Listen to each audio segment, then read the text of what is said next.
자, 하나님 아버지 감사합니다. 우리가 또 말씀 앞에 나옵니다. 주님 은혜 주시고 또 하나님 함께 하셔서 우리가 말씀을 깨달을 수 있는 영을 주시고 성령께서 조명하여 주셔서 우리가 말씀 읽을 때마다 하나님의 생명이 우리 안에 가득 차도록 하나님 은혜를 더하여 주시옵소서. 하나님 정말 이 시대가 말씀이 없어서 정말 어려움을 겪고 있고 그 말씀들에 내 마음에서 하나님 정말 늘 얕은 수준의 삶을 우리가 살아가고 있는데 주님 우리가 변화되기 원합니다. 주님의 은혜로 하나님의 말씀이 풍성하여 시냇가에 씨 기어진 나무처럼 그런 삶을 살기 원합니다. 하나님 은혜를 더하여 주시옵소서. 이 강의를 성령께서 해주십시오. 그리고 꼭 필요한 것들을 잘 저희가 배우고 정말 말씀 읽는데 큰 도움이 될 수 있도록 은혜를 더하여 주십시오. 감사드리고 예수님의 이름으로 기도합니다. 네. 네, 여러분 환영합니다. 이 바이블 아카데미 우리가 지금 성경을 공부하는데 여러분들에게 질문을 드리겠습니다. 제가 질문을 맨날 너무 많이 해서 이 바이블 아카데미의 목적은 공부가 목적입니까? 성경을 읽는 것이 목적입니까? 네, 성경을 읽는 것이 목적입니다. 그래서 공부를 위한 공부를 하면 의미가 없고요. 그리고 여러분들에게 지금 나눠드린 내용은 성경을 읽는 데 도움이 되는 내용들을 여러분들에게 지금 나눠드리는 거니까 성경 읽기의 목적을 여러분들이 잘 이렇게 달성했으면 좋겠습니다. 창세기를 지금 읽어오라고 숙제를 내드렸는데 그 숙제를 다 하신 분들 손 들어보세요. 줌에서도 숙제를 다 하신 분, 할렐루야. 할렐루야. 감사합니다. 지금 오프라인으로도 지금 서너 명 여기 교회에 와 계신데, 오프라인에서 지금 숙제를 해오신 분은 몇 분 계세요? 네, 오프라인에서는 몇 분 안 계십니다. anyway. 자, 숙제를 해드리겠습니다. 창세기를 마저 여러분들이 읽으시고요. 세 번역을 읽기 때문에 쉬우실 거예요. 근데 오늘 강의를 듣고 읽으시면 더 쉽겠죠, 그죠? 그래서 진도가 더 빨리 나가지 않겠나 생각이 되고요. 그리고 숙제는 뭐냐면 여러분들이 사사기하고 욥기를 읽으시는 건데 욥기를 읽는 이유는 아브라함 시대에 욥기가 쓰여졌다고 말씀드렸어요, 지난주에. 그래서 같은 시대이기 때문에 같은 시대라는 생각을 가지고 여러분들이 욥기를 읽으시면 되겠어요. 더불어서 사사기를 좀 읽으십사 이렇게 말씀을 드리는 건데 욥기보다 사사기를 먼저 읽으세요. 그 순서는 창세기, 사사기, 욥기 이렇게 읽어주세요. 사사기를 내일부터 읽어서 1월 2일까지는 사사기를 읽어주셔야 되는데 그 이유는 뭐냐면 제가 다음 주 월, 화, 수 그리고 그 다음 주 월, 화, 수, 목, 금 기도회를 할 때 사사기를 가지고 기도회를 하려고 합니다. 무슨 말씀인지 아시겠죠? 네, 그래서 순서는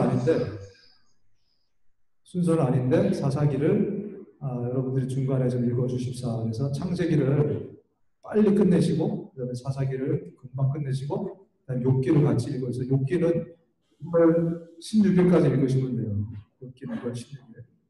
그리고 나중에 또 카톡으로 자세하게 임재인 지사님께서 여러분들에게 숙제를 알려드리도록 하겠습니다. 그래서 숙제를 여러분들이 충실히 하시면 착한 학생이 될 수 있죠. 그죠? 그래서 큰 도움이 되실 수 있으니까 숙제를 잘 해주시기 바랍니다. 자, 그리고 오늘 강의가 끝나면 여러분들을 그룹핑을 할 겁니다. 한 5분씩이나 4분씩. 그러면 오늘 강의 가운데 질문이 있거나 아니면 나눌 내용이 있거나 아니면 성경에 여러분들이 읽어오시는 성경에 질문사항들이 있는 것들을 그 그룹 안에서 같이 이렇게 나눠주시기 바랍니다. 그룹 안에서. 그래서 그 그룹에서 해결이 안 되는 문제는 이제 전화로 아니면은 또 카톡으로 여러 가지 모양으로 여러분들이 질문을 해주시면 성심성의껏 이렇게 답변을 해드리도록 하겠습니다. 그래서 먼저 해결을 해주시고 안 될 때는 이렇게 해주시면 되는데 뭐 해결이 많이 되지 않겠나 또 생각을 하고요. 자, 이제 창세기 강의로 들어가겠습니다. 자, 먼저 카톡을 여러분들이 열어보시면 1대1 양육반에 계신 분들은 카톡에다 교재를 보내드렸어요. 그래서 카톡에 교재를 보시면 되고 이 시간은 뭐 특별히 교재보다는 강의에 여러분들이 이렇게 집중해 주시는 게 훨씬 나을 것 같아요. 네. 자, 먼저는 그 역사를 좀 같이 나누려고 합니다. 역사. 뭐 배경 여러분 뭐 잘 아시겠지만 지금 저희가 다루는 배경은 바로 이 지역의 이 지역. 여기에 이거를 사이 땅이라고 이야기합니다. 사이 땅. 왜냐하면 이게 이집트, 아프리카 대륙을 잇는 이집트와 그 다음에 위쪽에 아시아와 유럽을 잇는 사이에 있는 이 팔레스타인 땅, 지금의 이스라엘 땅, 이 안에서 벌어진 일들을 지금 우리가 다루고 있거든요. 그래서 이걸 사이 땅이라고 합니다. 안 보여요? 할 수 없습니다. 줌에 계시는 분들은 보이시죠? 지도가 보이시죠? 네. 네. 그래서 이 지역에서 일어난 일들을 저희가 지금 다루려고 하고 있습니다. 자, 그래서 이 시대의 역사를 보면 여기가 이제 메소포타미아 지역, 이집트와 메소포타미아 지역이라고 하는데 그 창세기 1장부터 11장까지 크게 이렇게 나누면 창세기 1장부터 11장까지와 그 다음에 창세기는 12장부터 50장까지를 크게 나눌 수 있어요. 창세기 1장부터 11장까지를 일반 역사로 이렇게 보시면 됩니다. 그냥 최초부터의 흘러간 역사. 이거를 초기라고 합니다. 그래서 일반 역사의 초기 청동기 시대는 3300년부터 BC죠. 2000년까지를 초기 청동기라고 해요. 지구의 역사를 우리 보수적인 창조과학 세미나를 듣거나 창조과학에서는 몇 년이라고 하죠?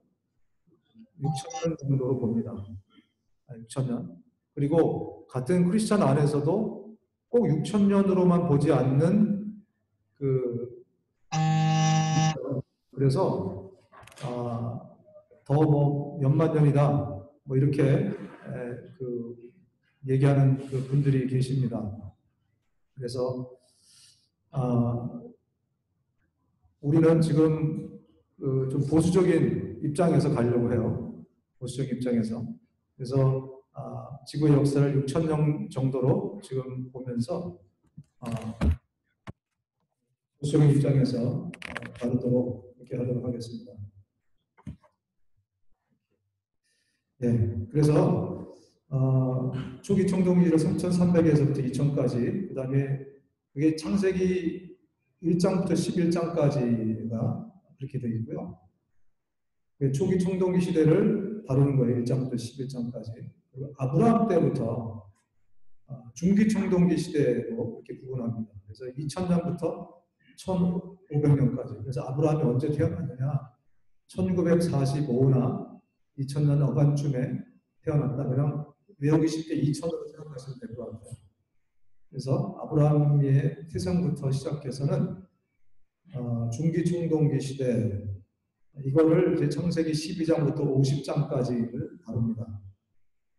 초기 청동기는 1장부터 11장, 중기는 12장부터 50장까지, 그리고 후기 청동기 시대를 1550에서 1200까지, 그러니까 출애굽부터 여호수아까지를 후기 청동기 시대. 그러면서 이제 그 다음 시대가 이제 철기 시대죠.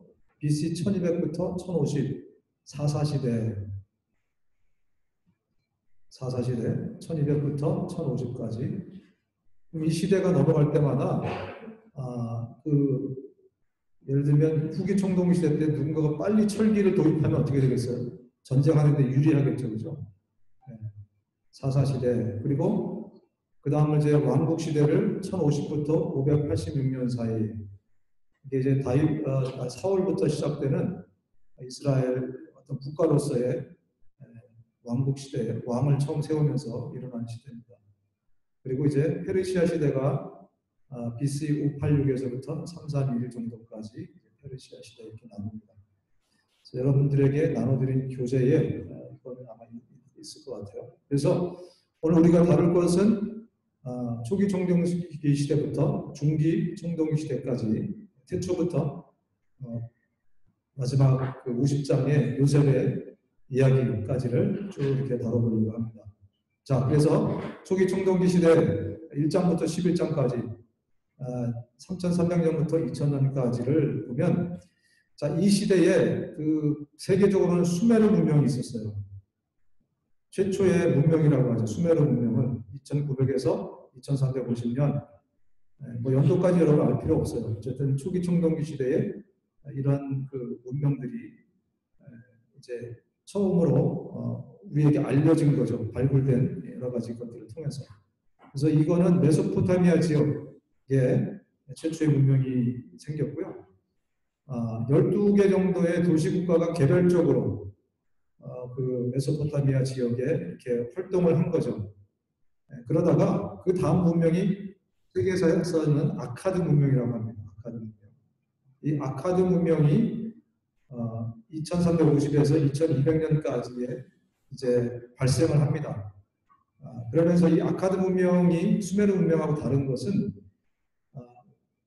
1인 통치의 제국 시대가 열리기 시작한 거예요.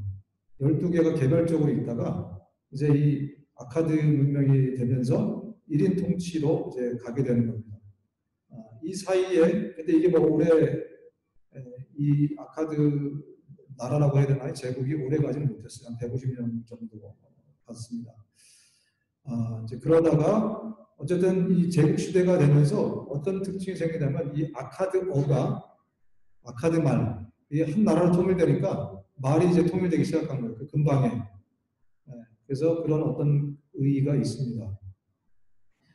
이 시대를 이제 지나면서 중기 총동기 시대가 이제 오게 되는데 그때부터가 창세기의 12장부터 이제 아브라함의 시대가 열리게 된 거죠. 중기 총동기 시대에. 그래서 중기 총동기 시대에 나타나는 그 문명이라고 세계사에서는 그 우르 3왕조가 이제 발생한 다시 이제 봉기를 시작합니다. 그래서 옛날에 있었던 수메르 문명을 다시 부흥시키려는 그런 어떤 운동들이 이렇게 일어나고 이때 지구라트라는 것들을 만들어요. 그게 원본이 뭐죠? 지구라트의 원본이 뭐냐면 많은 학자들은 바벨탑이라고 생각하는 겁니다. 그래서 그걸 보면서 저 사람들이 옛날에 있었던 바벨탑을 다시 만들기 시작하는구나. 그걸 알 수 있는 거죠. 그리고 바로 이때 우르 3왕조 때 아브라함이 부름을 받게 되는 거예요. 그러면서 이제 그 당시에 뭐 함무라비 법정 그런 거 들어보셨죠?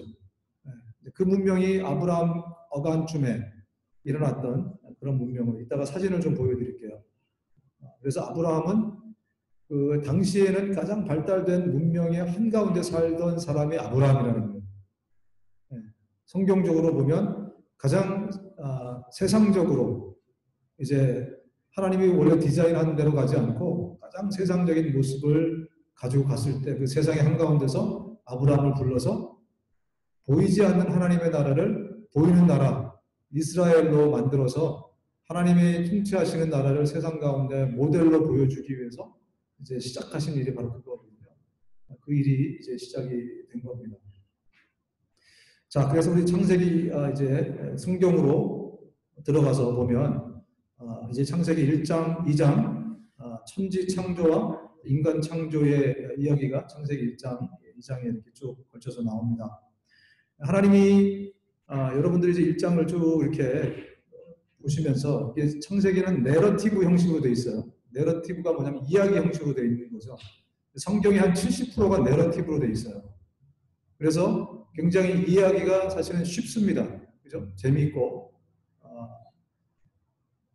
그래서 내러티브의 관점으로 여러분들이 성경을 보면 되는데, 내러티브하고 그 다음에 포엠이라고 해서 시하고 다른 점이 있죠. 그죠? 시는 시라는 성격을 가지고 읽어야 돼요. 그죠? 시를 이렇게 읽으면서 산문처럼 읽으면 시가 되지 않죠. 그죠? 산문은 또 시를 읽을 때는 시처럼, 산문은 산문처럼, 산문을 시처럼 또 읽으면 안 되는 거죠. 그러니까 내러티브로 읽는다는 것은 이야기라는 거라는 그 어떤 관점을 가지고 읽어야 돼요. 그런 어떤 안경을, 이야기라는 안경을. 그렇기 때문에 왜 이야기를 드리냐면 숫자가 아주 명확하지 않아요. 내러티브는 뭉뚱그려져 있어요. 그래서 어디서는 400년이라고 그러고 어디서는 430년이라고 그러고, 근데 왜 이렇게 숫자가 다르냐? 근데 어떤 분들은 이게 또 이렇게 해서 따져보니까 430이다 이렇게 얘기하는 분도 계시고, 어떤 분은 이게 내러티브이기 때문에 또 이렇다 그렇게 또 말씀하는 분도 계시고, 그래서 그걸 참고하시면서 읽으세요. 저는 제 개인적인 입장은 내러티브이기 때문에 내러티브인 것을 감안하고 읽어야 된다. 그렇지만 성경 굉장히 명확한 책이에요. 그래서 많은 경우에 왜 그런지도 발견이 돼요. 그래서 지난번에 아브라함의 후손들이 70명이 들어왔는데 왜 또 어디에 보면 75명이나 기록이 되어 있느냐, 그런 질문이 나오거든요. 그죠? 사도행전은 75명으로 되어 있고, 뭐 출애굽기에는 70명으로 되어 있고, 이런 식으로 되어 있기 때문에 그래서 그것들을 우리가 밝혀낼 수 있는 바는 많이 밝혀내지만 내러티브라는 형식을 갖고 있기 때문에 참고하면서 읽으면 도움이 되실 겁니다. 자, 뭐 1장에 보면 4절, 10절, 12절, 18절, 21절, 25절, 31절 굉장히 많은 구절들에서 하나님이 천지를 뭔가를 만드신 다음에 하나님의 보시기에 좋았더라 라는 감탄사를 계속 이렇게 말씀하고 계세요. 하나님께서 만드신 어떤 이 피조물 중에 이렇게 하나님 보시기에 안 좋았던 것은 아무것도 없어요. 그 얘기를 계속 하고 있는 겁니다. 22장 또 2장에 그 22절, 28절 이렇게 쭉 보시면 하나님이 복을 베푸셨다. 창세기 1장에 복을 베푸셨다라는 말씀이 나옵니다. 복을 베푸셨다는 게 어떤 의미인가? 복을 베푸셨다는 말 다음에 보면 생육하고 번성해서 땅에 충만해라 라는 말이 같이 곁달아서 나와요. 그래서 하나님의 복이라는 것은 여러 가지 해석할 수 있는데, 이 단어로 보면 이제 엎드림이란 단어입니다. 엎드리다. 그래서 하나님 앞에 엎드림 그러면 뭐죠? 예배를 얘기하는 거겠죠. 그죠? 그래서 복받은 인생은 늘 예배하는 인생이 되는 거죠. 그래서 오늘은 바라크라고 하는데 예배하는 인생. 그리고 생육하고 번성하라는 말이 계속 뒤따라 나오는 것을 보면 이 복은 생명의 복을 의미하는구나. 하나님 복을 베푸셨다는 것은 하나님의 생명이 계속해서 나를 타고 넘어가서 그 생명이 전해지는 상태를 복이라고 하는구나. 그렇게 해석할 수 있습니다. 그래서 유대인들이 이것을 샬롬이라고 해석을 합니다. 샬롬. 샬롬이요, 평안이 있을지어다 한 의미만인 줄 알았더니 수백 개가 있대요. 샬롬 안에. 그래서 어쨌든 이스라엘 백성들은 생명이 있고 하나님의 은혜가 있기 때문에 우리 삶이 샬롬이 되잖아요. 그죠? 그런 의미에서 그런지 샬롬으로도 이렇게 해석을 합니다. 그래서 우리는 일단 창세기에서 복을 이야기할 때는 크게 두 가지, 예배, 엎드림과 하나님의 생명 두 가지를 여러분들이 생각하시면서 하나님 복을 베푸셨다를 읽어나가시면 될 것 같습니다. 자, 1장, 2장이 넘어서 이제 3장에 넘어가면 타락과 선악과에 대해서 이제 나오죠. 선악과 타락에 대해서 나오는데, 에덴 동산의 위치에 대해서 많은 분들이 어디일까? 지구상에 존재했잖아요. 그죠? 지금 일반적으로 에덴 동산의 위치가 지난 시간에 말씀드린 것처럼 유프라테스하고 티그리스강 사이에 메소포타미아 문명이 발달된 그 북쪽 지역을 에덴 동산이라고 일반적으로 얘기를 합니다. 근데 예루살렘에 가서 여러분들이 주이시들, 유대인들을 붙잡고 물어보면 에덴 동산이 어디라고 얘기를 할 것 같으세요? 힌트를 드렸는데 예루살렘이라고 그렇게 그분들은 이야기를 합니다. 어떤 분은 그렇게 얘기를 해요. 노아 홍수 때 지각이 막 이렇게 큰 지각적인 변동이 있었어요. 그죠? 그래서 이 대륙이 막 나눠지고, 그리고 참고로, 저희가 이제 여러분들이 낸 그 강의료를 가지고, 우리 그 창조과학회에 있는 분들을 좀 초청해가지고 강의를 한두 번 정도 들으려고 합니다. 그게 이제 그분들 스케줄에 맞춰야 되니까 언제인지는 모르겠지만, 중간에 제가 모셔서 할 거예요. 그래서 지금 창세기 1장부터 지금 11장까지 저희가 먼저 다루는데 그 부분에 세미나를 한번 들었던 분들도 다시 한번 듣게 되면 노아 홍수나 아니면 천지 창조에 대해서 좀 이해가 더 되실 거예요. 어쨌든 이 노아 홍수가 일어나면서 막 지각 변동이 있어서 대륙들이 막 나눠집니다. 근데 그때 이 대륙이 나눠진 것 중에 하나가 그 유프라테스 티그리스강 지역도 큰 판이 이렇게 지나가고 있어요. 큰 판이 지진대가 이렇게. 근데 그게 노아 홍수 전에는 같이 붙여져 있었다는 거죠. 그래서 창세기 1장 보면 에덴 동산이 어딘가를 여러분들 읽어보시면 거기 기혼강, 유프라테스, 티그리스강, 그 다음에 기혼 또 뭐 얘기를 하면 4가지 강을 얘기해요. 근데 그 기혼을 학자들이 아무리 찾아봐도 기혼이라는 이름이 딱 한 군데밖에 없어요. 성경에. 어딘지 아세요? 예루살렘의 기혼 셈이라고 부르는 바로 거기밖에 없어요. 그래서 이런 것들을 그 토대로 해가지고 예루살렘 그 홍수 이전에는 이게 붙어 있었다는 거죠. 예루살렘과 이런 것들이. 그래서 유대인들은 지금 강력하게 주장하는 것이 예루살렘이 바로 에덴 동산이다. 이렇게 주장을 합니다. 그래서 조금 있다가도 부연 설명을 이것을 베이스로 해서 부연 설명을 좀 드릴게요. 그래서 지금 그 에덴 동산이 이제 어쨌든 그쪽 지역에 있었다는 거죠. 우리가 이제 3장을 읽다 보면 선악과 얘기를 하지 않을 수 없게 되죠. 그죠? 이 선악과를 주시는 의미들을 많은 분들이 저도 설교 시간에 가끔씩 이렇게 토스해서 여러분들이 알려드리는데 조금 종합해서 드리자면 크게 한 3가지 정도의 어떤 의미나 이런 것들을 좀 말씀드리는데요. 이거는 하나님이 우리 인간에게 자유의지를 주시는 것은 인간들에게만 주신 선물입니다. 그렇죠. 다른 피조물들을 쭉 읽어보시면 하나님의 형상이나 이미지로 만든 게 없어요. 하나님의 형상, 이마고데, 하나님의 형상과 이미지, 라이크네스라고 그래요. 라이크네스. 하나님과 하고 같은 그것으로 2가지로 이제 이야기를 하는데 우리가 만들어졌는데 그래서 우리에게 자유의지를 주셨다는 거죠. 그래서 하나님이 우리 인간과 갖기 원하는 관계는 강제로 네가 나를 사랑해라, 네가 내 통치권 안에 들어와라 이게 아니고 우리 자유의지를 가지고 스스로 하나님의 그 권력에 하나님의 왕권에 순종하기를 하나님이 원하셨기 때문에 우리에게 자유의지를 주신 것이고 그래서 그 컨셉을 가지고 우리가 선악과를 해석하고 바라봐야 된다는 거죠. 또 선악과는 안전장치로 우리에게 주신 겁니다. 늘 피조물의 자리를 우리가 선악과를 보면서 지켜갈 수 있도록 나는 하나님 만든 피조물이다 라는 것을 선악과를 보면서 늘 기억할 수 있도록 그래서 하나님이 우리의 왕이라는 것을 하나님은 선악과에서부터 우리에게 말씀해주고 계신 거예요. 근데 인간이 타락하니까 사사시대 같은 때 아주 극명하게 드러나잖아요. 그죠? 그때 이스라엘의 왕이 없으므로 그죠? 사람들이 각기 자기의 소견에 옳은 대로 행하였더라. 이 말씀 자체가 왕 되신 하나님 우리가 거부하고 내가 왕이 되려고 내 인생을 내가 컨트롤하려고 했기 때문에 그런 일들이 일어나게 된 거죠.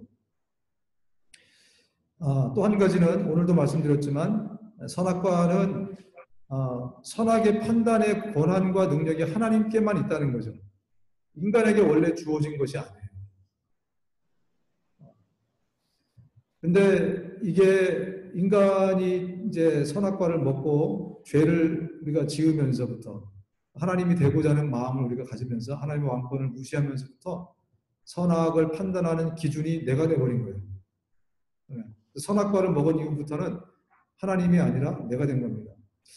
그 솔로몬 같은 경우가 여러분 이제 나중에 보시면은 기도하는데 솔로몬이 뭐라고 기도하는지 여러분 기억나세요? 네. 솔로몬이 기도할 때 내게 듣는 마음을 주셔서 내가 선악을 분별하게 하소서 이런 식으로 기도를 해요. 그러니까 하나님이 그 기도를 굉장히 기뻐 여기시는 거예요. 왜 이렇게 기뻐 여기셨을까? 아담이 범한 그 죄를 하나님이 딱 기억하시겠죠. 근데 솔로몬이 굉장히 인류가 타락할 수밖에 없었던 근본적인 이유가 바로 그거였는데 그거를 딱 솔로몬이 가지고 기도하니까 하나님이 너무나 기뻐하신 거예요. 그래, 네 왕권을 다시 나에게 돌리고 에덴으로 돌아가게 해달라는 거잖아. 네 기도가 지금.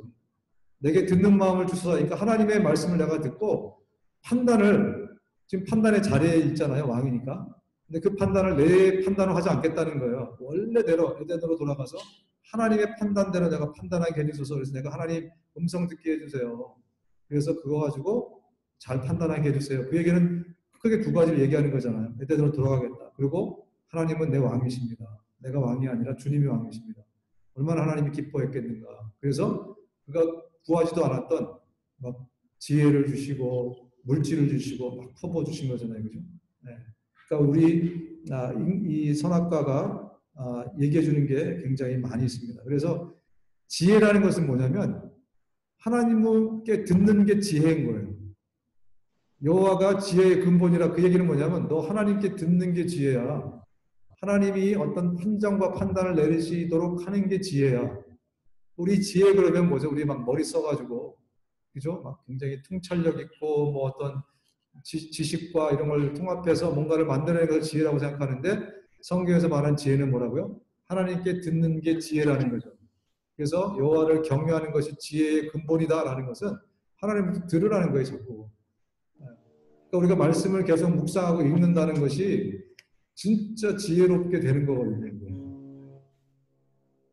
자, 이렇게 세 가지의 큰 의의들을 여러분들에게 말씀을 드렸습니다. 그래서 이 선악과를 생각할 때마다 우리가 그런 것들을 생각하면서 여러분들이 묵상하시면 되겠습니다. 자, 4장으로 이제 넘어가면서 이제 3장을 타락장이라 그러잖아요.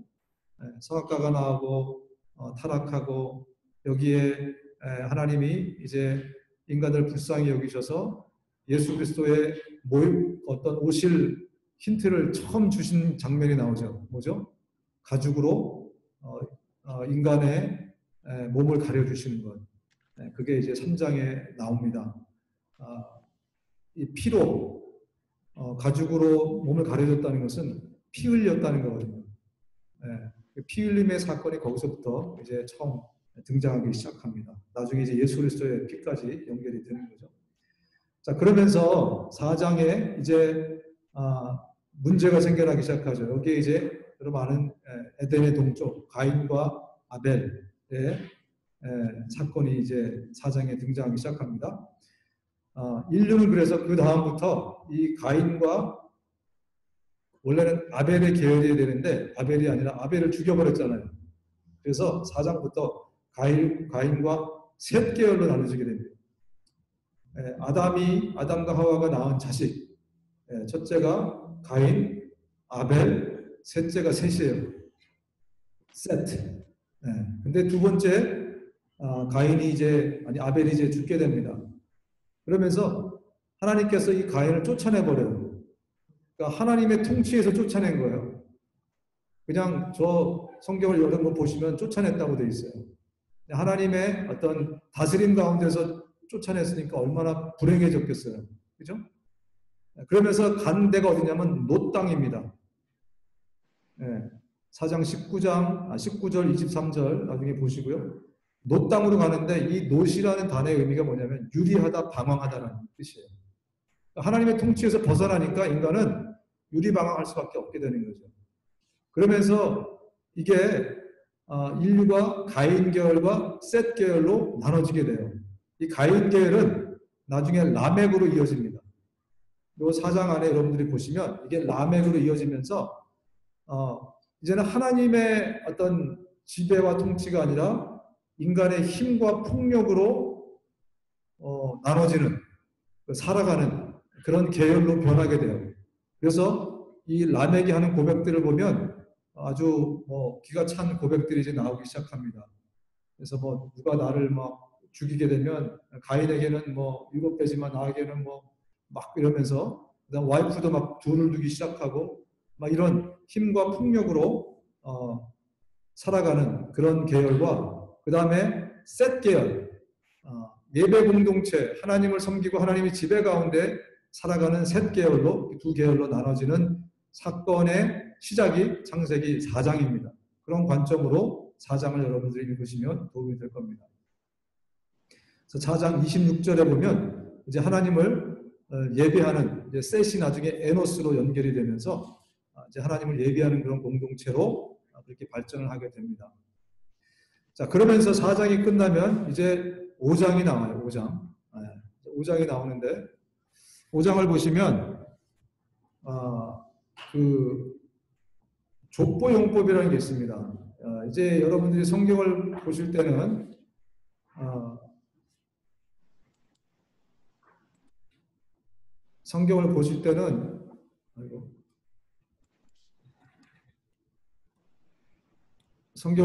이제 족보들이 가끔 나오죠. 지금 5장에 나오고, 그 다음에 이게 또 없어져 버렸네.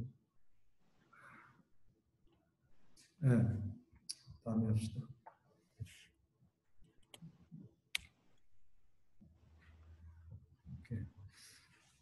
하여튼 족보용법이 중요한 게 뭐냐면 5장에 나오고 또 10장에가 나올 거예요. 창세기에 5장, 10장 가운데 이렇게 나오는데 처음 나오는 인물이 그 당시의 주인공이었어요.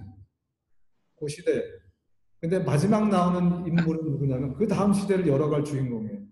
그런 관점으로 족보를 보시면 돼요. 그러면 이제 이 5장에 나오는 족보에 보시면 여기에 아담의 아들 셋이라고 나와요.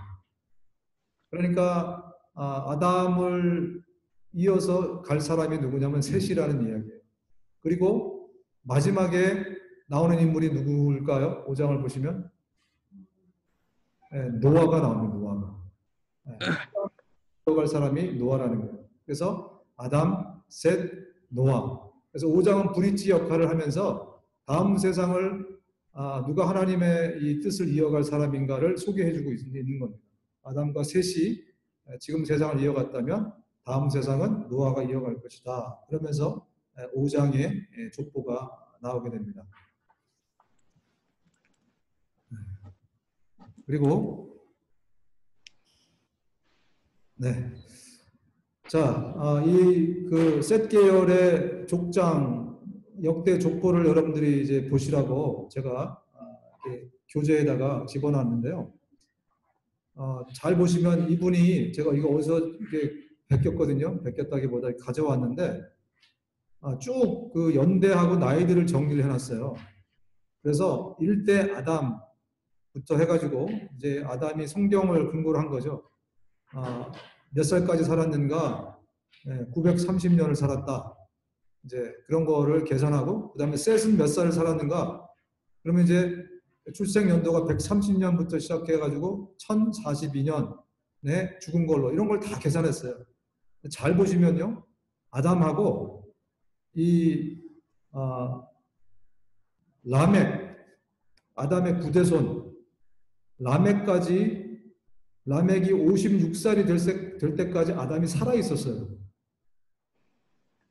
어메이징한 거죠. 그러니까 성경의 그 하나님과의 이야기들이 어떻게 전해졌는가 우리가 궁금하잖아요. 과연 그들이 아담의 타락과 인류의 죄와 이런 것들을 알았을까? 근데 아담이 살아 있었다면 자기 후손들에게 그 얘기를 안 했겠습니까? 그죠? 아담과 하와가. 계속 어떻게 보면 성경 공부를 시킨 거죠. 우리말로 하자면. 그죠? 그래서 구대손까지 라멕하고 56년을 살았습니다. 생존했어요. 56년까지. 네. 그리고 아까 족보를 말씀드렸는데 이게 아담부터 노아까지 10대, 노아부터 아브라함까지 또 20대, 그래서 10대씩 이렇게 돼 있어요. 10대씩, 10대씩. 그리고 노아의 홍수, 이제 그 다음에 주인공이 노아라고 말씀드렸잖아요, 그죠? 창세기 이제 6장부터 이제 노아의 이야기가 나올 텐데, 이 노아의 홍수가 또 어떻게 전해졌겠는가, 사람들에게, 그죠? 보면 아브라함이 1948년 정도에 이제 출생하고 뭐 이렇게 그 정도에 태어나는 것으로 그렇게 돼 있습니다. 여러분의 교재에는 2000으로 돼 있는데 좀 고치시면 될 것 같아요. 그러면 이걸 계산해 보니까 노아하고 아브라함하고 몇 년을 이렇게 교차해서 살았는가? 보니까 58년이 나와요. 성경에는 아담이 아니라 노아가 아브라함을 만났다 안 만났다 뭐 그런 얘기는 없어요. 그러나 우리가 이렇게 연도수를 쭉 계산해 보면 58년이 교차되는 게 나와요.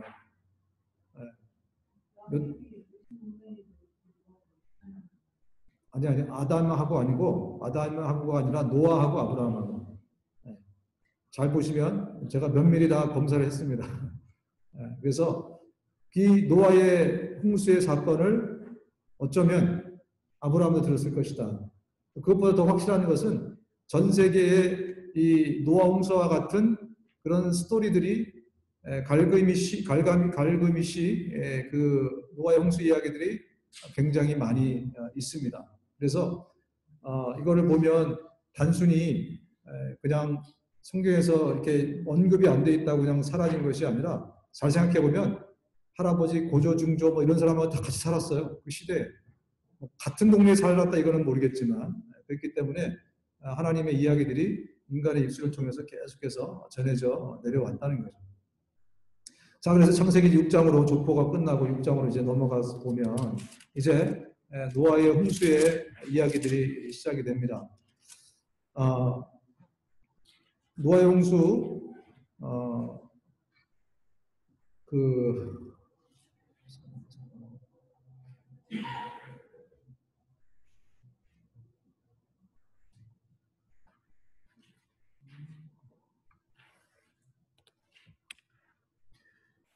갈가메시 서판이라고 하는데 이게 이제 바벨론 신화 속에 나오는 이제 홍수의 이야기죠.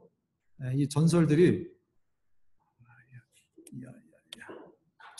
이렇게 전 세계에 수백 개의 홍수의 전설들이 있습니다. 그리고 노아 홍수 이후에 창조과학대처럼 자세히 배우겠지만 여기에 보시면 빙하 지역이 나와 있어요. 언제부터 남극과 북극이 얼음을 얼었느냐. 왜냐하면 에덴 동산은 아열대성 기후였습니다. 아열대성 기후. 그러니까는 뭐 특별히 옷이 필요 없을 정도로 가장 최적화된 그런 곳이었는데 노아 홍수 이후에 간단하게만 설명해 드리면 지각의 변동이 있고 막 궁창이 무너지고 땅에서 막 솟아오르고 하면서 하늘이 시꺼매진 거예요. 하늘이 이제 이 띠들로 먼지나 이런 거 띠들로 덮이면서 이제 그러면 태양이 가려지겠죠, 그죠? 그러면서 지구에 이 눈 같은 것들이 막 내리기 시작한 겁니다. 그러면서 이 빙하가 잠시 동안 다 덮이게 되는 거예요. 그리고 그것이 거치면서 이 적도로부터 가까운 지역부터 점점점 이게 괜찮아졌겠죠, 그죠? 그 다음부터 남아있던 것이 남극과 북극이다 이렇게 창조과학에서는 설명을 합니다. 그래서 다음에 직접 한번 여러분들이 들어보시면 도움이 될 것 같습니다.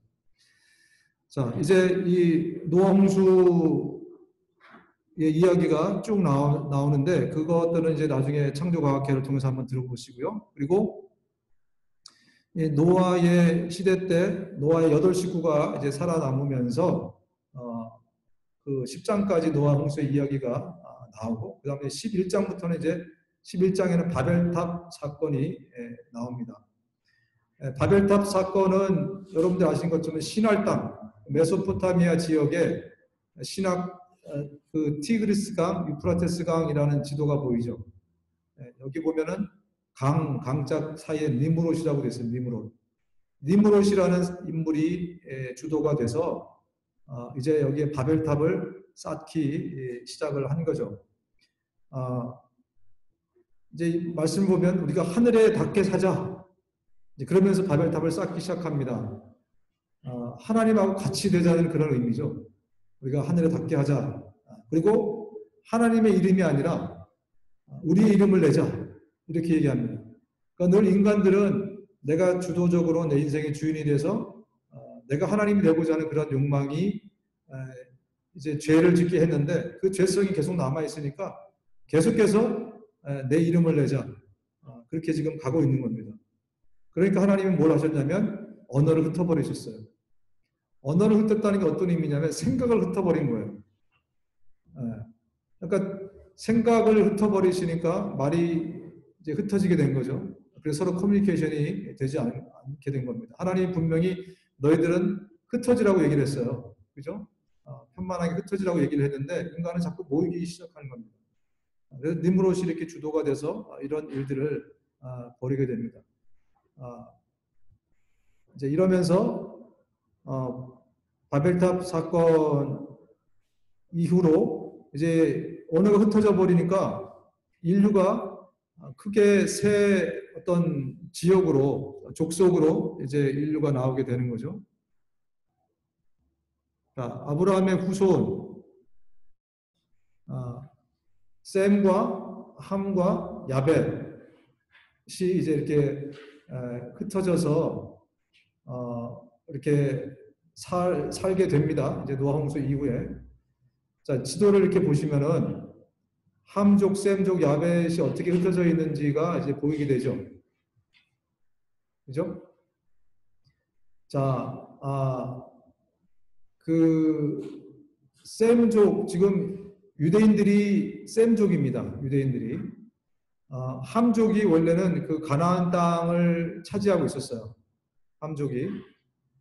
그리고 야벳 쪽은 저 아시아, 지금 터키 지역 이쪽으로 올라가 있고, 그 다음에 셈족은 이쪽에 그 광야 지역 쪽으로 오히려 이렇게 나가 있었는데, 이 셈족에 있던 아브라함을 이제 하나님이 불러서 가나안 땅, 함족의 땅으로 하나님이 이렇게 부르시면서 그 땅이 이제 셈족과 함족의 이렇게 교차 지점이 되게 됩니다. 니므롯이라는 사람은 원래 함족이었어요. 근데 바벨탑을 거기다가 이제 주도해서 만들다가 흩어지면서 이 함족이 주로 이집트 쪽으로 가게 됩니다. 이집트에서 유명한 게 뭐죠? 피라미드죠. 그죠? 스핑크스는 나중에 생겼어요. 근데 고고학자들은 그 피라미드 굉장히 오래전에 생긴 것으로 그렇게 아이덴티파이 합니다. 그러니까 이 함족으로 니므롯이 여기에 구스 땅인가요? 그쪽으로 이제 가면서 거기서 다시 피라미드를 쌓기 시작했다는 거예요. 그렇게 역사학자들이 이야기하고 있습니다. 자, 그래서 그 이 함족에 우리가 또 봐야 될 게 뭐냐면 함족이 여기 크레테라는 섬이 저기에 두 개가 있는 게 혹시 보이실지 모르겠어요. 오른쪽에 한 개 있고 왼쪽에 한 개 있고 구브로 섬 오른쪽에 있는 거. 그 다음에 저 왼쪽에 있는 크레테라는 섬이 왼쪽에 있는데 함이 저기까지 있고 섬까지 함족이 살기 시작해요. 근데 여기 크레테 섬에 살던 사람들이 나중에 철기 문명을 가지고 이 가나안 땅으로 들어오면서 생겨난 게 블레셋 사람들이에요. 블레셋 사람들. 그래서 그 블레셋이 이쪽으로 들어오면서 셈족이 아브라함의 그 후손들이 나중에 계속 고생합니다. 그죠? 왕국 시대에 들어갔을 때 계속 고생하는 이유가 블레셋 사람들이 저기에서 들어왔기 때문에 그렇게 됩니다. 자, 그래서 이렇게 그 셈족과 함족과 야벳 족속이 이렇게 나눠지면서 이제 세계로 이제 인구가 퍼지기 시작합니다. 이런 가운데 이제 하나님이 이렇게 퍼졌다는 얘기를 지금 하는 거고요. 이런 가운데 하나님이 이제 하나님의 나라를 이 땅 가운데 보여지는 나라를 만들어야 되겠다라고 하나님이 이제 결심을 합니다.